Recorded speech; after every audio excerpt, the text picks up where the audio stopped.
الرحمن الرحیم۔ السلام علیکم۔ آج ہم بات کریں گے کامیابی کیا ہے۔ بہت بڑا ٹاپک جو دیکھنے میں ہی ایک اتنا بڑا نام ہے۔ یہ دنیا کے شاید ہر انسان کا سب سے بڑا ٹاپک ہے، سب سے بڑا ڈسکس اور بحث کی جانے والی یہ بات ہے، کامیابی کیا ہے۔ تو اس کے متعلق سب سے پہلے ہمیں دیکھنا ہوگا کہ اللہ اور اس کے نبی کا طریقہ اور فرمان، جتنے بھی اللہ اور اللہ کے نبی کے فرامین، احکام اور اللہ کے نبی کے طریقہ ہیں، ان میں ہمیں ہر چیز کی جہاں رہنمائی ملتی ہے، ادھر کامیابی کا بھی بہترین کنسیپٹ ہم حاصل کر سکتے ہیں۔ قرآن پاک جہاں ہے قد افلح المؤمنون والا کنسیپٹ، اور بہت سے مختلف مقامات پہ کامیابی کی کرائٹیریاز اور کامیاب ہونے والے لوگوں کے متعلق بشارتیں اور کامیاب لوگوں کی صفات بیان کی گئی ہیں۔ یہاں تک کہ اذان میں حی علی الفلاح کا ذکر ہے، اللہ کی طرف آنے میں کامیابی ہے، سادہ لفظوں میں اس کا مطلب، اور اللہ کے نبی کے طریقہ اور اللہ کے نبی کی سنت کیا ہے۔ اللہ کے نبی کا فرمان ہے کہ کامیاب ترین شخص وہ ہے، دنیا کا کامیاب ترین شخص جو مرنے کے بعد کامیاب ہو گیا۔ وہ انسان جس سے اللہ راضی ہو گیا وہ دنیا کا کامیاب ترین شخص ہے، اس میں کوئی شک نہیں۔ اللہ کے نبی کا بتلایا ہوا فارمولہ اور اللہ کے نبی کی بتائی ہوئی بات 100% سے بھی زیادہ ایگزیکٹلی پرفیکٹ ہے کہ کامیاب ہو گیا وہ شخص جو دنیا سے ایسے لوٹے کہ اس سے اللہ راضی ہو۔ اور اس کے ساتھ یہ نظریات، یہ کنسیپٹ، یہ ہم اگر کہہ لیں کہ یہ تو دنیا داری سے ہٹ کے یا یہ کسی عالم غیب کے معاملات، مسائل، نظریات ہیں، ہمیں کیسے پتہ چلے گا کہ اللہ ہم سے راضی ہے؟ تو ہم ذرا اپنی سوچ اور اپنی جو دیکھی جانے والی بات ہے، ہماری آنکھ جس کو دیکھ رہی ہے، ہماری آنکھ، ہمارے کان، ہمارے باڈی، ہمارا جسم جس چیز کو سنتا ہے، دیکھتا ہے، ٹچ کرتا ہے، اس کو تو ہم مان بھی سکتے ہیں، مانتے ہیں۔ تو کامیابی اگر اہل علم، صاحب علم، اہل دانش لوگوں کی نظر سے دیکھا جائے تو کامیابی یہ ہے کہ آپ سے اللہ کی مخلوق کتنی راضی ہے۔ مختلف لوگوں کی اگر مادیت پرستی، میٹریلزم اور جو آج کل اکثر دنیا پہ چل رہا ہے، اس کی سوچ اور نظر سے دیکھا جائے پھر تو کامیاب ہے وہ شخص جس کے پاس بہت زیادہ پیسہ ہے، جو صاحب اقتدار ہے، جو اقتدار والا ہے، جس کے ہاتھ میں طاقت ہے، جو بہت زیادہ زمینوں کا مالک ہے، جو بہت بڑے بڑے گریڈز حاصل کرنے والا ہے، جس کی مختلف ممالک کی، جس کے پاس نیشنلٹیز ہیں، جو بہت بڑا آئیکن، بہت بڑا بزنس مین ہے، جس کے دنیا کے مختلف ممالک میں بزنس ہے، اور جو دنیا کے اندر بہت بڑی شان و شوکت والی زندگی بسر کر رہا ہے، وہ کامیاب ہے۔ ایسے ہی ملتے جلتے ہمارے نظریات ہیں کہ وہ بندہ بہت کامیاب ہے جس کی دنیا میں ہر جگہ پہ مانتا ہے۔ تو اس ساری چیز کو صفر سے ضرب نہیں دی جا سکتی، اس کو کامیابی کہا بھی جا سکتا ہے، نہیں بھی کہا جا سکتا۔ اگر تو یہ ساری چیزیں ہوتے ہوئے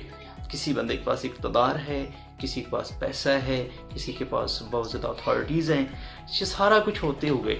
اگر تو بندہ اللہ کے ساتھ ہے، اللہ کی طرف اس کا دھیان اور توجہ اور اس کی ٹینشن اور اس کی جتنی ترجیحات ہیں ساری اللہ کی طرف ہیں، پھر تو کہہ سکتے ہیں بلا شبہ وہ کامیاب ہے، وہ سکسیسفل پرسن ہے۔ لیکن اگر یہ ساری چیزیں اس کو اللہ سے ہٹا رہی ہیں، اللہ کی مخلوق کو اس کی نظر میں کم تر بنا رہی ہیں، تو ہم اس کو کامیاب نہیں کہہ سکتے۔ کیسے کامیاب ہے؟ چند اس میں سے مثالیں لے لیتے ہیں۔ کہ ایسے لوگ ہیں جو جب کسی عہدہ پہ آتے ہیں، جب کسی منصب پہ آتے ہیں، جب کسی گریڈ کو حاصل کر لیتے ہیں تو اللہ کی مخلوق ان سے ڈرتی ہے، اللہ کی مخلوق کو ان پہ کوئی قطعاً امید نہیں ہوتی، اللہ کی مخلوق انسانیت ان سے دب کے رہ جاتی ہے، انسانیت کی سوچ اور انسانیت کی امیدیں اس سے کبھی کوئی نہیں ہوتی، سوائے اس کے کہ ظلم ہوگا، زیادتی ہوگی، وہ بھی اس کے لائق ہوا، امید ہے کہ زیادتی ہی ہوگی تو یہ کامیابی نہیں ہوگی۔ اگر اس کے ساتھ خیر جڑی ہوئی ہے، لوگوں کو امید خیر کی ہے، اس کے جو ذمہ ہوگا، بس میں ہوگا، وہ ضرور کرے گا، تو پھر ہم اس کو کہہ سکتے ہیں کہ وہ کامیاب شخص ہے۔ اور اس کے ساتھ کوئی بندہ ایک بہت بڑا مالدار ہے اور اس کے مال سے کسی کو یہ امید ہے کہ جو بھی میرے لائق، جو بھی میرا اس کے ذمہ ہوگا، اس کے بس میں ہوگا، جو اس کی وسائل سے ریلیونٹ ہے، جو اس کے اسباب سے ریلیونٹ ہے، تو پھر تو وہ کامیاب ہے۔ اگر کسی کو خیر کی امید ہے، یا مجموعی طور پہ زیادہ تر لوگ کہتے ہیں کہ اس کے ذمہ جو ہوگا، جو اس کے لائق ہوگا، جو اس کے پاس چلا جائے گا، وہ خالی ہاتھ واپس نہیں لوٹے گا۔ ایسے ہی جتنے انسان ہیں، جتنے لوگ آپ سے اس مقام سے نیچے ہیں جس پہ آپ چل رہے ہیں، اگر وہ آپ سے خیر کی امید رکھتے ہیں تو میرے خیال میں وہ آپ کامیاب ہیں۔ کامیابی کا ایک دوسرا جو ہے وہ فارمولہ اسی سے ملتا جلتا، حدیث قدسی کے مطابق اللہ تعالیٰ ہمیں کمی بیشی معاف فرمائے، وہ یہ ہے کہ انسانوں کے دلوں میں آپ کی محبت کتنی ہے، آپ کو لوگ کتنا چاہتے ہیں، کتنی محبت سے دیکھتے ہیں، آپ سے لوگوں کو امید خیر کی ہے، لوگوں کو شر کی امید ہے، اور لوگ آپ سے پس کے رہ گئے ہیں۔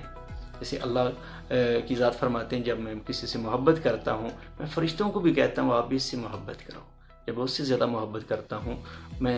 فرشتوں کو کہتا ہوں کہ میرے جو دنیا پہ رہنے والے لوگ ہیں، بندے ہیں، ان کے دل میں بھی محبت ڈالو اس فلاں کے متعلق، کیونکہ میں اور میرے فرشتے اس کے ساتھ محبت کرتے ہیں، تو سارے لوگ اس کے ساتھ محبت کرنا شروع کر دیتے ہیں۔ تو جس کے ساتھ اللہ کی محبت ہوگی اس کی کامیابی میں تو کوئی شک نہیں ہے۔ تو اس ساری بحث کو اگر تھوڑا سا سمرائز کرنے کی کوشش کی جائے تو اسی رزلٹ پہ پہنچا جا سکتا ہے کہ کامیابی صرف دنیا کا حاصل کر لینا ہوتی تو ذوالقرنین، فرعون، شداد اور قارون جیسے لوگ دنیا کے کامیاب ترین لوگ ہوتے ہیں، جن کو دنیا کی بادشاہت تک ملی، دنیا کے بے شمار خزانے ملے، لیکن کامیابی کا سرٹیفکیٹ ان کے پاس نہیں ہے۔ اور اگر دنیا کی قسم پرسی اور دنیا کے مال اسباب کی کمی کی وجہ سے اگر کامیابی نہ ہونا بھی شرط ہوتی، کامیابی نہ ملنا بھی اس سے ظاہر ہوتا، تو شاید بلال حبشی رضی اللہ تعالیٰ عنہ جیسے صحابی اور اس طرح کی کئی مثالیں ہیں جو انتہائی کمزوری اور مالی لحاظ سے، دنیاوی اعتبار سے بہت قسم پرسی اور بے بسی کی حالت میں زندگی بسر کرنے والے، نعوذ باللہ ناکام نہیں کہا جا سکتا، جن کی بشارتیں دنیا میں سنائی گئی اور ان کے دنیا میں ہوتے ہوئے، اس دنیا کی زندگی میں رہتے ہوئے جنت کی بشارتیں اور اللہ کی رضا کے سرٹیفکیٹ ملے، ہم ان کو ہی کامیاب یقیناً کہیں گے۔ تو ہم اس ساری گفتگو کا ایک رزلٹ نکال سکتے ہیں کہ دنیا پہ اگر انسان کو تھوڑے سے مخصوص وقت کے لیے بھیجا گیا ہے، اگر اس میں رہتے ہوئے انسان کسی کو فائدہ پہنچا رہا ہے، اس سے لوگ خوش ہیں، اس کا ضمیر مطمئن ہے، اللہ اس سے راضی ہے، اللہ کے نبی کے طریقے اس کی زندگی میں کافی، اگر 100% ہیں تو بہت اچھا، لیکن 100% نہیں بھی، اکثر اگر ہیں تو پھر اللہ کی ذات کا بہت بڑا کرم ہے۔ تو آج کی بات کا سب سے بڑا میسج یہی ہے کہ ہمیں ایسی زندگی بسر کرنی ہوگی، ایسی کامیابی کو سمیٹنے کے لیے کرنی ہوگی جو کامیابی اللہ اور اس کا رسول چاہتا ہے۔ اللہ تعالی ہم سب سے راضی ہو جائے۔